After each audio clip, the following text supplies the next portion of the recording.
Shalom RBC. Aduh, ini bukan suara anak-anak RBC ya. Ulang deh. Shalom RBC. Belum. Baru sebagian depan ini yang berbicara shalom. Yang belakang ini kita mau dengar suaranya. Shalom RBC. Belum kompak. Belum. Masih setengah suara ini. Kalau dalam vokal masih pemanasan, guys. Oke ya, yang terakhir ya. Lebih semangat lagi. Shalom.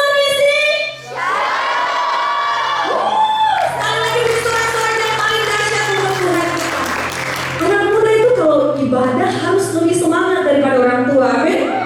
Jadi ketika angkat tangan, jangan angkat tangannya begini, lebih tinggi. Karena kita muda, kita punya kekuatan. Daripada kekuatannya kita pakai keluar ceritai orang, mending kita pakai untuk memuji memuliakan Tuhan, amin. Senggol kiri kanannya katakan, dengar kau itu guys. Oke. Malam hari ini izinkan kalau perkenalkan diri. Mungkin ada yang belum kenal atau sudah kenal? Oke. Ada yang sudah, ada yang belum. Izinkan kalau perkenalkan diri. Perkenalkan, nama saya Elo. Umur jangan ditanya guys, so tua. KL ini umurnya 27 tahun OTW. Sekarang KL ini sementara aktif juga di RPC. Bantu Cici Sela sebagai mentor dari Shine. Oke, ada Shine di sini? Oke, itu sekedar perkenalan ya. Dan malam hari ini tidak berlama-lama, tenang guys. Kalian tidak akan lama sharing, percayalah. Kita mau belajar dari kebenaran firman Tuhan di bawah tema iman di masa muda. Katakan sama-sama, iman di masa muda. Kenapa iman itu harus ada di masa muda? Karena masa muda ini kalau percaya, masa yang berapi-api, masa yang penuh semangat, masa yang penuh sukacita, masa yang penuh kekuatan. Kalau pikir-pikir dulu ya, ketika masih umur mungkin ya 19-18an, kita tuh kalau ibadah begini sembah Tuhan itu tidak pernah capek guys. Terutama KKR, itu KKR kita tidak pernah capek, tidak ada kayak namanya kos-kosan, tidak ada guys. Dulu kita we want more biar 5 kali hajar. Tapi setelah mungkin memasuki usia yang agak, ya kata orang agak tua sedikit guys, kalian mulai belajar juga, mulai merasa yang namanya sakit punggung. Itu ciri-ciri sudah memasuki usia ya. Dan kita belajar bahwa sungguh memang kata orang masa muda ini masa yang singkat. Kenapa RPC ada untuk menjangkau anak-anak muda supaya kita sama-sama menjaga masa muda kita ini tidak menyimpang dari jalan Tuhan, amin. Boleh senggol kiri kanannya sekali lagi. Yuk, fokus dengarkan firman Tuhan. Oke. Tapi di masa muda ini ada suatu istilah yang dikenal sama generasinya kita, yaitu strawberry generation.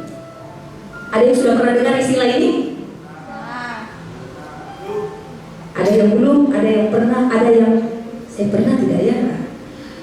Istilah ini timbul karena masa muda ini atau saat kita muda atau masa sekarang, kebanyakan anak muda itu gampang yang namanya healing. Nah, ada yang suka healing di sini? Nah, boleh lihat kiri kanannya suka kok healing. Kenapa digambarkan sebagai strawberry? Kenapa digambarkan sebagai strawberry? Kita tahu strawberry itu buah. Ada yang suka makan strawberry di sini?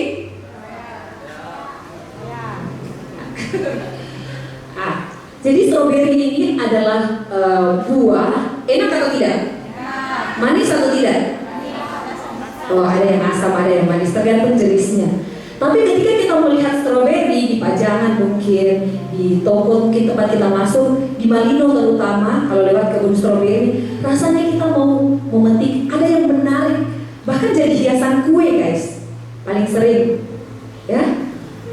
Tapi dari stroberi ini di luarnya kelihatan bagus, di luarnya kelihatan berkilau, memukau, menarik, warnanya merah, rasanya menggoda, Tapi ada satu sifatnya yang menjadi kekurangannya, yaitu dia gampang bonyok. Dia ini buah yang lembek, mengandung air, dan gampang bonyok. Dia tidak bisa disimpan di sembarang tempat. Cara meletakkan juga tidak bisa dilempar kayak kedondong. Tidak bisa dilempar kayak durian. Stroberi ini harus disimpan dengan baik-baik karena sifatnya yang gampang rapuh. Ini digambarkan sebagai kita generasi muda, di mana masa mudanya kita ini penuh yang namanya ide cemerlang, penuh yang namanya kreativitas, penuh yang namanya ide-ide, gagasan-gagasan yang baru, perubahan yang baru. Tapi kita lupa ada satu karakter di hidupnya kita, yaitu kita mudah rapuh. Ada satu karakter, boleh cross check dirinya masing-masing. Ada satu tidak ini karakter di hidupku. Mudah yang namanya menyerah, mudah yang namanya menggerutu, mudah yang namanya protes, mudah yang namanya komplain, terutama dengan Tuhan. Dan kita belajar bahwa semoga setelah belajar firman Tuhan hari ini, kita tidak menjadi generasi yang demikian, kita menjadi generasi yang berbeda. Amin, amin sih? Oke, amin. Nah, oleh karena itu kita perlu yang namanya iman, teman-teman. Nah, orang biasa banyak bertanya, iman itu apa? Iman itu seperti apa? Kenapa dalam pujian berkata, imanku bersepakat percaya, iman, iman, iman. Selalu orang sebut tentang yang namanya iman. Nah, apa itu iman? Ada yang tahu? Ada yang tahu iman itu apa? Halo RBC. Hai RBC. Hai, halo. Halo, hai. Kayak sekolah minggu ya. Oke. Nah, apa itu iman? Kita buka sama-sama di Ibrani pasal 11. Di Ibrani pasal 11 ayat yang pertama. Sudah dapat semua? Yang di belakang sudah dapat? Sudah dapat karena ditayangkan ya. Oke, kita mau baca sama-sama dengan keras ya dalam hitungan ketiga. 1, 2, 3.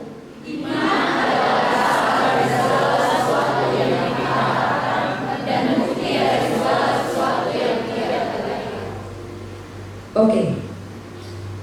Iman, Ibrani katakan bahwa iman itu adalah dasar dari segala sesuatu yang kita harapkan, dan itu merupakan bukti dari segala sesuatu yang kita belum lihat, kita tidak lihat. Jadi iman dengan kata lain itu alasan kita untuk percaya. Amin. Jadi kalau ada di tengah-tengah kita yang mungkin merasa kurang percaya, mari koreksi, masih ada iman tidak di hati kita. Nah, kita belajar bahwa iman itu adalah dasar dari segala sesuatu yang kita harapkan, dan itu merupakan bukti dari segala sesuatu yang tidak kita lihat. Kita percaya bahwa Tuhan berkuasa, dasarnya itu apa? Firman Tuhan, amin. Kita percaya di kemudian hari Tuhan akan bawa kita menjadi anak muda yang berhasil, dasarnya itu apa? Firman Tuhan, amin. Jadi kenapa dasar itu sesuatu yang penting? Teman-teman, kalau ada yang jurusan arsitek di sini, mempersiapkan sebuah bangunan itu harus dimulai dari mempersiapkan yang namanya fondasi. Itu gunanya dasar. Kalau kita mungkin lewat di sebuah tempat yang ditutup pagarnya di depan, sementara ada pembangunan rekonstruksi, katanya lama tidak lewat hari pertama, belum ada berdiri. Lewat hari kedua, belum ada berdiri. Lewat hari ketiga, 1 bulan kemudian belum ada berdiri. Karena kenapa? Mempersiapkan dasar itu butuh waktu dan butuh yang namanya disiplin. Karena ketika dasarnya dibangun salah-salah, bisa bayangkan bangunannya akan seperti apa. Amin. Nah, malam hari ini kita mau sama-sama belajar bahwa dalam hidupnya kita selaku anak muda Tuhan, ada dasar yang harus kita pelajari. Itu masuk di poin kali yang pertama, yaitu hal yang harus kita mengerti tentang iman. Itu yang pertama, iman itu bukan dari kata orang. Katakan samping kiri kanannya, iman itu bukan dari kata orang. Bukan dari kata orang, guys. Iman itu bukan dari kata orang. Kita mau belajar sama-sama dari tokoh Alkitab yang kalian sangat suka sekali cerita hidupnya, yaitu Ayub. Ada yang kenal Ayub di sini? Ada yang kenal Ayub? Boleh angkat tangan yang kenal Ayub? Kenapa? Ada visi kenal Ayub? Oke, kita kenal ceritanya ya, tapi kita belum pernah kenalan sama orangnya. Hai Ayub. Nah, siapa tahu ada yang namanya Ayub di sini? Ada? Nanti kita kenalan bulan ibadah. Oke, kita belajar dari firman Tuhan dari tokoh Alkitab yang namanya Ayub. Ayub ini di Alkitab itu merupakan kitab tertua dalam Alkitab. Jadi Ayub ini, kalian ceritakan sedikit ya backgroundnya ini Bapak Ayub. Jadi Ayub ini dikatakan dalam Alkitab itu orang yang saleh, orang yang benar, orang yang hidup dengan benar di hadapan Tuhan. Dia diberkati secara luar biasa, dia diproteksi Tuhan, dia dikirimkan berkat, punya ribuan kambing domba, keluarganya diberkati Tuhan, dia punya anak-anak yang cintakan Tuhan, dia punya banyak hamba, dan dia ini hidup dengan semuanya itu dengan rasa takut akan Tuhan. Makanya Tuhan jaga hidupnya Ayub. Tuhan proteksi hidupnya Ayub karena dia kenal dengan Tuhan. Tapi di suatu ketika, tiba-tiba di satu hari yang sama, berkat yang ada pada dirinya itu diambil dari Tuhan. Kambing dombanya hangus, lembu sapinya hangus, bahkan anak-anaknya itu mati semua. Di satu titik di hidup Ayub, ketika dia sudah menjaga hidupnya untuk tetap beriman sama Tuhan, semua itu dirampas dari hidupnya. Semua itu diambil secara tiba-tiba, guys. Ini kata tiba-tiba ini harus digarisbawahi. Karena banyak yang tiba-tiba ini yang kita tidak siap hadapi. Amin? Terutama di masa muda. Nah, yang tiba-tiba ini semua diambil sama Tuhan dari kehidupan Ayub. Bahkan yang lebih parah teman-teman, Ayub ini tertimpa yang namanya penyakit. Yang kalau kita bisa gambarkan begini ya, dia harus garuk, dia punya badan itu pakai yang namanya beling. Beling itu dari kaca, dia harus garuk dia punya badan, saking gatalnya. Dikatakan dari ujung rambutnya sampai ujung kakinya itu menderita yang namanya penyakit itu. Betapa menderitanya. Coba kalau kita pikir-pikir ya, kalau kita di posisinya Ayub, saya bisa nggak Tuhan untuk tetap percaya sama Tuhan? Bahkan yang lebih parah teman-temannya, istrinya ini sampai bilang begini sama Ayub, tidak, kalian bahasakan dengan bahasa sekarang ya, tidak usah mau ikut Tuhan, tidak usah mau percaya Tuhan, jangan mau mendengar kata Tuhan, kutukilah Tuhanmu, kau sudah setia jaga hidupmu di hadapan Tuhan, tapi lihat apa hasilnya. Semua yang kita terima, yang semua yang kita bangun, itu Tuhan ambil secara tiba-tiba, secara sepihak kalau kata orang. Tapi kita belajar Ayub tidak, di dalam Alkitab kita tidak pernah lihat ada kalimat Ayub mengutuki Tuhan, atau Ayub protes sama Tuhan, atau Ayub komplain dengan Tuhan. Kita belajar dari kesemuanya itu, Ayub ini tetap berkata, apa yang ada aku itu dari Tuhan. Aku datang dengan telanjang, maka aku pulang dengan telanjang. Terpujilah nama Tuhan. Ayub katakan, terpujilah nama Tuhan. Nah, bagaimana dengan kita di kehidupan kita selaku anak-anak muda? Kalau tahu, masa-masa muda ini masa-masa yang kita mau punya ambisi yang besar, kita mau mencapai sesuatu yang besar, kita mau menerima sesuatu yang besar, kita punya cita-cita yang orang katakan setinggi langit, kita punya harapan akan hidupnya kita. Tapi ketika yang tiba-tiba itu terjadi seperti kata Ayub, seperti yang dialami Ayub, siapkah kita dengan semuanya itu? Kalau kesaksian sedikit begini, jangan nervous ya teman-teman, kalau nervous juga ini. Kalau kesaksian sedikit begini, KL ini tumbuh besar, hidup di lingkungan di mana orang tidak punya mimpi yang besar, terutama perempuan. Kalau hidup tumbuh di lingkungan yang tidak punya ambisi yang besar. Kalau teman-teman ada yang hadir dalam ibadah special service bulan 6 atau bulan 5 bulan lalu, kalau ada bagikan kesaksiannya KL, bahwa KL ini tumbuh di lingkungan yang orang itu susah untuk punya mimpi karena ya yang kita lihat hanya itu saja. Kalau hidup di kampung yang yang kesehariannya cuma pergi kebun, pulang, tidur, pergi kebun, pulang, tidur. Hanya seperti itu. Bahkan di eranya KL, pas KL lulus kuliah, itu banyak anak muda, terutama yang sebayanya dengan KL, banyak anak muda yang hamil di luar nikah. Banyak anak muda yang hamil di luar nikah. Jadi di kampung KL semua orang punya pemahaman begini, perempuan itu tidak usah sekolah tinggi-tinggi, tidak usah merantau jauh-jauh, karena kenapa? Ujung-ujungnya dia hanya akan menikah, punya anak, jaga suaminya, punya anak lagi, pelihara anaknya, besarkan anaknya, jaga keluarganya, rawat keluarganya, jasa. Hanya itu. Perempuan di kampungnya KL paling tinggi itu sekolah hanya SMA. Bisa bayangkan teman-teman, hanya SMA. Karena habit di kampung itu ya tidak usah sekolah tinggi-tinggi.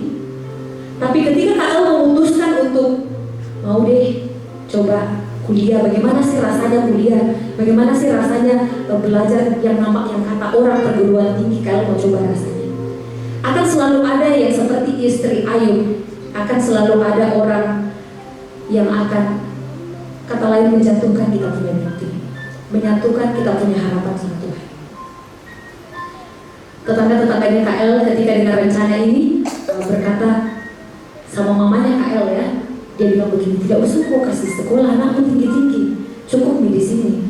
Toh nanti perempuan bisa jadi apa sih ketika sudah lulus kuliah? Perempuan bisa apa sih ketika lulus kuliah? Banyak perkataan yang menjatuhkan ketika kalian mencoba untuk melangkah. Tapi kalian memilih untuk tetap percaya sama Tuhan, tetap ikut Tuhan, tetap andalkan Tuhan. Dan buktinya sampai hari ini, kalau boleh membagikan kesaksian ini, itu semua karena Tuhan. Amin. Jadi kalau hari ini kalau mengajak juga sama-sama kita, terutama anak muda Tuhan, dengan suatu quotes yang berkata, jangan fokus hanya karena kata orang, tetapi fokuslah pada apa kata Tuhan. Jangan fokus hanya karena apa yang orang inginkan itu terjadi dalam hidupmu, tapi fokus pada apa yang Tuhan mau kita lakukan dan menjadi bagian hidup kita. Mungkin banyak yang meragukan hidupnya teman-teman, mungkin banyak yang meragukan mimpinya teman-teman, mungkin banyak yang tidak percaya akan apa yang teman-teman jalani hari ini.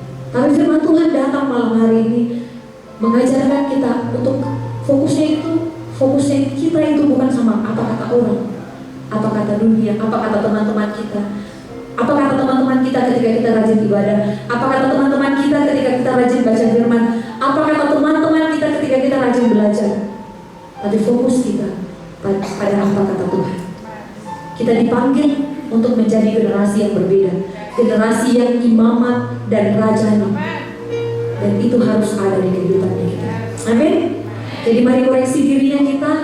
Ini menjadi pengingat bagi kita semua, terutama bagi KL juga, bahwa jangan terlalu fokus dengan apa kata orang, tapi yang paling penting apa yang Tuhan katakan dalam hidup kita. Kenapa? Itu bisa lahir ketika masuk di poin kalian kedua, bahwa iman atau percaya kita sama Tuhan itu bisa lahir karena kita punya kedekatan dengan Tuhan. Karena kita dekat, karena kita kenal dengan siapa Tuhan.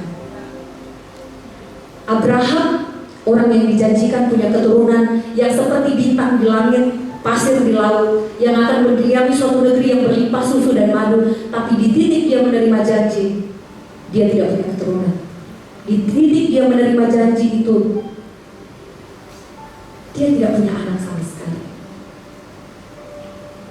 Dijanjikan sesuatu yang luar biasa, tapi realita di depan mata itu tidak sesuai dengan apa yang seperti janji itu katakan. Tapi kita belajar dalam Roma pasal 4 ayat yang ke-20. Kita buka sama-sama. Tapi kita belajar bahwa Abraham, kita baca dalam hitungan ketiga ya, 1, 2, 3. Terhadap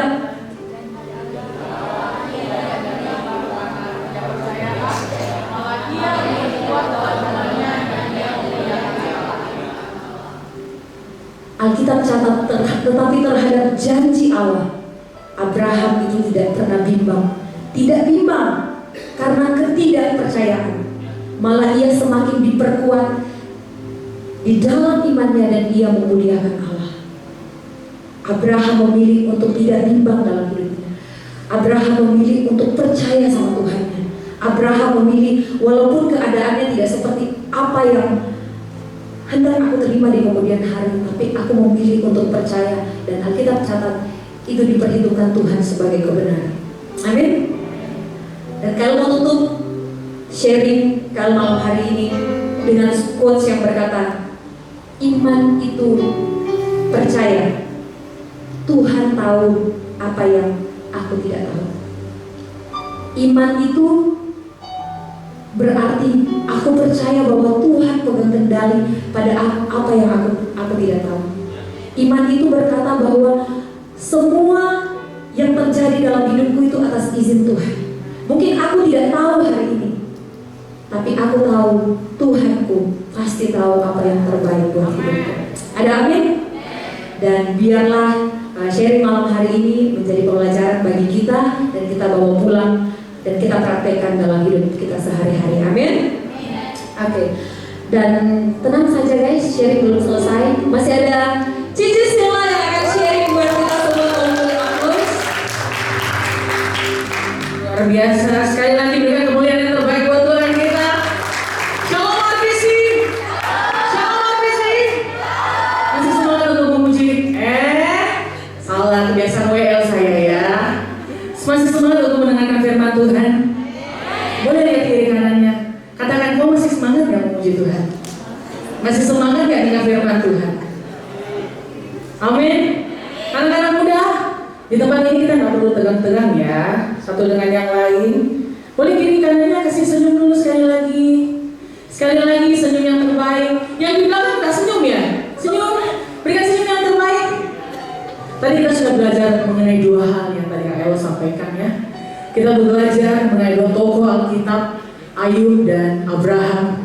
Bagaimana Ayub tidak mendengarkan apa kata orang lain, tidak mendengarkan apa istrinya berkata, dan begitu juga dengan Abraham. Dia percaya imannya karena apa? Karena dia dekat dengan Tuhan. Iman tidak timbul secara tiba-tiba dalam kehidupannya kita. Iman tidak langsung ada dalam kehidupannya kita. Tapi iman perlu dibangun. Iman perlu dilatih dalam kehidupannya kita. Amin. Dan hari ini kita mau belajar bagaimana cara kita membangun iman di masa muda kita.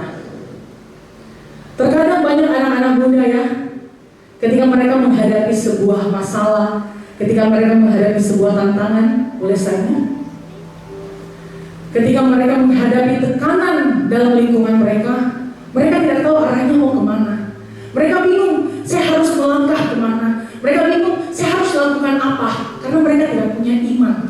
Mereka tidak membangun iman di masa muda mereka. Hari ini kita buka di Roma 10 ayat 27. Roma 10 ayat 17. Hari ini kita mau belajar bagaimana sih cara kita membangun iman dalam kehidupannya kita. Di Roma 10 ayat 17 berkata seperti ini. Jadi iman timbul dari pendengaran, dan pendengaran akan firman.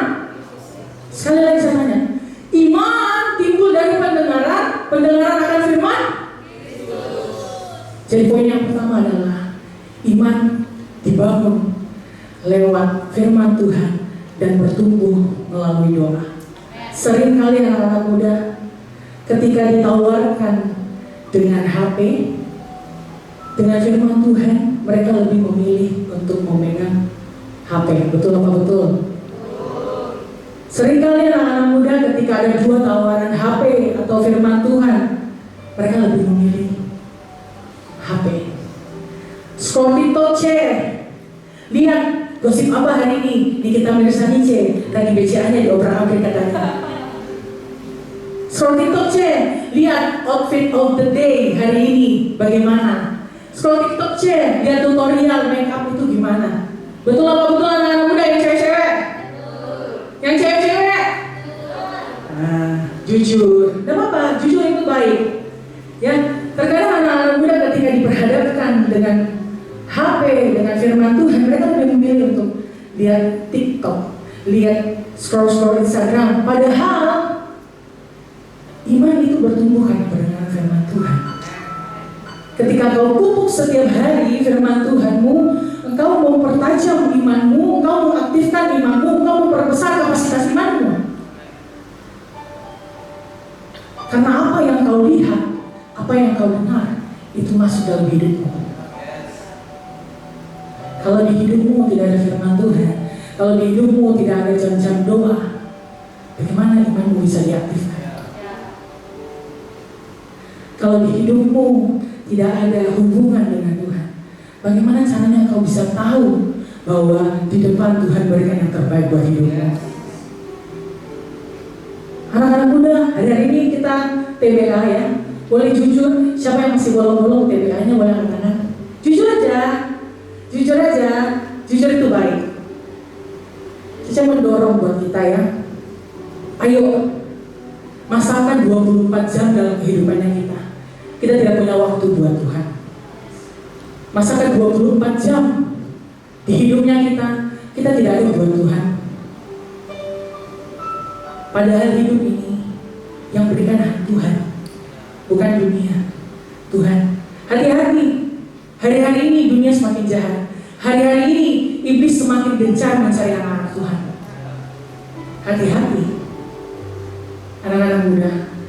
Iblis menawarkan banyak hal di dunia yang enak-enak dilihat, yang enak-enak dipandang. Iblis sedang menawarkan itu agar apa? Kita menjauh dari Tuhan.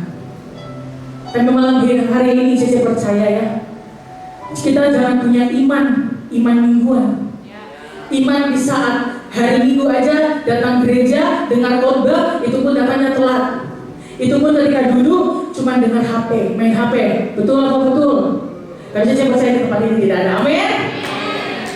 Sekali lagi, saya mendorong buat setiap teman-teman di tempat ini. Ayo, ambil jam-jam doa. Ayo, baca firman. Biar hidupmu, biar imanmu semakin diperbesar. Biar imanmu semakin bertumbuh. Biar imanmu bisa kau pakai di kehidupanmu. Karena jangan sampai kita anak-anak muda lebih memilih tawaran dunia, lebih memilih tawaran yang apa iblis kasih. Dan Cece mau kesaksian sedikit ya. Tahun 2017, ketika Cece baru pertama kali bertobat ya, Cece kena sebuah penyakit di mana boleh ditampilkan. Oh ini gambarnya tidak terlalu ini ya, tapi ini bukan Cece, ini diambil dari Google ya. Jadi penyakitnya itu seperti ini. Di seluruh badan Cece itu seperti ada bola-bola yang berisi air, dan ketika dikelupas atau dicabut kulitnya itu berbau busuk. Pada saat itu saya datang ke medis ya, ke dokter, dan dokter berkata bahwa kamu kena kanker kulit. Pada saat itu saya baru pertama kali mau bertobat ya. Saya bilang gini sama Tuhan, Tuhan, kan saya baru pertama kali mau bertobat, toh masa saya mati karena kanker kulit? Baru Tuhan, baru saya mau dekat diri dengan Tuhan, masa besoknya saya harus siwabe dengan dunia? Sebagai manusia kacau pikiran saya. Sebagai manusia saya nggak tahu harus kemana. Saya harus bikin apa? Saya harus lakukan apa? Karena saya nggak kenal akan Tuhanku. Saya nggak pernah baca firman. Saya nggak pernah doa. Dan saya bersyukur ya, saya bertemu dengan RPC hal, saya bertemu dengan koko-koko, cece-cece di tempat ini ya, yang selalu mementoring saya. Bapak Gembala itu hari bilang gini sama saya, coba kamu baca firman, 1 hari 5 pasal. Orang yang baru pertama kali bertobat disuruh baca firman 1 hari 5 pasal, apalagi masuk imamat bilangan. Terus Bapak Gembala bilang gini sama saya, setiap hari kamu harus baca 5 pasal, kamu kirim ke saya, kamu kasih saya apa yang kamu dapat dari 5 pasal ini. Setiap hari saya taat aja, setiap hari saya lakukan. Dengan setia saya baca firman Tuhan, dengan setia saya berdoa. Saya melihat penyakit itu tidak hilang-hilang. 1-2 hari tidak hilang, 3-4 hari tidak hilang, 5-6 hari tidak hilang. Tapi saya tetap percaya, saya tetap lihat firman Tuhan. Saya dikuatkan melalui firman-firman Tuhan yang saya baca. Saya doa, saya dikuatkan karena apa? Iman tanpa doa itu lemah. Saya baca firman, saya taat aja. 2 minggu setelah itu, tiba-tiba penyakit ini hilang, tidak berbekas, tidak ada bekasnya, tidak ada bercat-bercatnya, tidak ada. Saya datang ke dokter dan dokter menyatakan sembuh dan tidak ada penyakit itu kembali. Dan kita percaya bahwa kalau kita punya Tuhan yang bisa, kalau setia dengan firman Tuhan, kalau setia berhubung dengan Tuhan, percaya Tuhan akan menyatakan kuasanya. Amin. Firman, doa, percaya engkau akan melihat kuasa Tuhan. Amin. Kita masuk di poin yang kedua. Tadi Cece bilang bahwa saya bersyukur ya ada di tempat ini, di RPC. Poin yang saya kedua adalah iman dikuatkan lewat komunitas. Amin. Amin. Seringkali ketika saya pergi HOG ya, RPC mempunyai HOG, komunitas sel kecil, namanya HOG Heart. Seringkali saya ketika datang kepada anak-anak di HOG, saya ngomongnya gini, ayo kesaksian, ayo nyatakan apa yang Tuhan taruh dalam hidupmu, ayo bisa kau kesaksian, nyatakan apa yang Tuhan, yang kau alami dengan Tuhan. Kenapa? Karena terkadang orang-orang yang mendengarkan kesaksian itu dikuatkan. Kita tidak tahu, kita bertemu dengan orang-orang yang mungkin dia lebih lemah, yang mungkin dia lagi berbeban berat, yang mungkin dia lagi kecewa, yang mungkin dia lagi marah, yang mungkin dia lagi penuh dengan tekanan. Kita tidak pernah tahu. Ketika dia mendengarkan kesaksianmu, mungkin saja dia imannya diaktifkan, mungkin saja imannya terbangun, mungkin saja imannya, oke, saya percaya dengan Tuhanku. Makanya seringkali saya mendorong teman-teman, jangan malu untuk bersaksi. Ketika engkau bersaksi, engkau sudah memalukan iblis. Ketika engkau bersaksi, engkau memuliakan Tuhan. Amin. Ayo anak-anak di tempat ini berani untuk bersaksi, berani memberikan kekuatan buat orang-orang sekitar kita. Kita percaya Tuhan memberikan kekuatan buat hidup kita untuk orang-orang sekitar kita. Amin. Amin anak-anak muda. Jadi dengan cepat saja kita masuk di poin yang ketiga. Iman dimurnikan melalui ujian. Seringkali tantangan hidup itu melatih kita untuk apa? Untuk kita bersandar kepada Tuhan. Bukan bersandar kepada pengertian kita sendiri, bukan bersandar pada kekuatan kita, tapi untuk bersandar kepada Tuhan. Tapi pada nyatanya, ketika kita mengalami masalah, ketika kita mengalami goncangan, kita datangnya ke mana? Ke dunia. Seringkali ketika kita mengalami namanya goncangan, yang kita datangnya apa? Tarot ya di TikTok ya. Tarot, ada tahu tarot ya? Mau lihat masa depanku gimana, percintaanku gimana? Betul tidak? Betul tidak anak muda? Betul tidak? Saya rasa di tempat ini tidak ada ya. Amin. Terkadang iman itu dimurnikan melalui ujian yang terjadi dalam hidupnya kita. Kita jangan pikir ini, Kalau kita menghadapi masalah, kita menghadapi tantangan, kita ini sudah hancur, sudah tidak bisa dikembangkan, sudah tidak bisa punya masa depan. Tapi Cici mau ajarkan malam hari ini, ketika mungkin kau mengalami masalah, ketika mungkin hari ini kau datang dengan pergumulan, percaya ketika kau lulus, ketika kau melewati cobaan itu, di depan Tuhan sudah berikan kado yang terbaik dalam hidupmu. Percaya saja.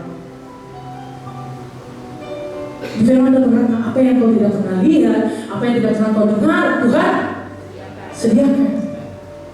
Asal apa kau percaya. Mungkin di depannya tidak enak Tuhan, di depan itu bergerigi, di depan itu penuh paku, di depan itu sakit. Tapi kalau kau berjalan dengan Tuhan, di depan Tuhan akan sediakan kado yang terbaik. Percaya. Kau harus punya iman yang dimurnikan agar kau bisa melihat kemuliaannya dinyatakan atas hidupmu. Kau akan melihat kuasanya dinyatakan atas hidupmu asal kau percaya dengan dia. Makanya kau harus punya hubungan dengan Tuhan. Kau harus terhubung dengan dia. Agar apa? Biar dia bisa memulihkan segala sesuatunya dalam hidupmu.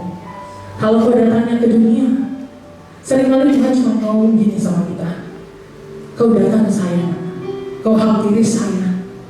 Seringkali cuma Tuhan mau itu dalam hidup kita. Tapi seringkali ketika kita dalam masalah, kita malah menjauh dari Tuhan. Seringkali ketika kita dalam masalah, kita pergi dari Tuhan. Kita mau ketemu Tuhan. Tapi malam hari ini saya mau kasih tahu buat teman-teman di tempat ini, apapun pergumulanmu hari ini, apapun yang membuat kau kecewa, apapun yang membuat kau terluka, datang ke Tuhan. Hampiri Tuhan. Duduk di kaki Tuhan, diam di kaki Tuhan. Karena Tuhan satu-satunya pribadi yang bisa menyelesaikan semuanya. Tidak ada satupun, hanya Tuhan yang sanggup menyelesaikan itu. Satu kesaksian terakhir Cece sebelum Cece tutup dengan quotes. Cece hidup lahir di keluarga. Oke, lihat itu perempuan yang sana, yang cantik, imut, lucu, gemoy, pipinya bulat, itu saya, ya. Ini Koko Marco, ya. Tahu Koko Marco enggak? Jangan sampai enggak tahu. Tahu Koko Marco enggak, RPC? Puji Tuhan, ya. Saya terlahir dari keluarga yang orang berkata keluarga yang harmonis, keluarga yang sayang satu dengan lain. Tapi yang saya rasa adalah saya tidak di dalam keluarga itu. Saya merasa di keluarga itu penuh dengan amarah, penuh dengan teriak-teriakan, penuh dengan kekecewaan, penuh dengan hati yang penuh dengan amarah. Pada saat itu saya bilang gini, Tuhan, saya ini hancur sekali. Keluargaku, papaku pernah selingkuh, Koko Marco narkoba, pembunuhan, saya minum-minum, merokok, clubbing, dan banyak hal yang saya tahu bisa menyakiti hati Tuhan. Tapi pada saat itu, satu hal yang saya ambil dari hidup ini, saya melangkah dengan iman. Saya bilang ini, Tuhan, saya melangkah dengan iman. Saya tinggalkan semua orang yang menarik saya jatuh, yang menarik saya jauh daripadamu. Saya tinggalkan semua itu. Saya melangkah dengan iman. Saya percaya bahwa Tuhan sanggup memulihkan semuanya. Pada saat itu yang saya lakukan hanyalah setia dengan Dia. Setia saya doa, baca firman. Setiap hari saya doakan keluarga saya. Setiap hari saya doakan diriku. Setiap hari saya doakan papa-mamaku. Satu dua hari saya tak lihat apa-apa. 2 tahun, 3 tahun, saya tidak lihat apa-apa. Tapi hari demi hari, pelan-pelan Tuhan ubahkan. Tuhan ubahkan hidup saya. Tuhan ubahkan Koko Marco. Akhirnya hari ini dia sudah menjadi pendeta.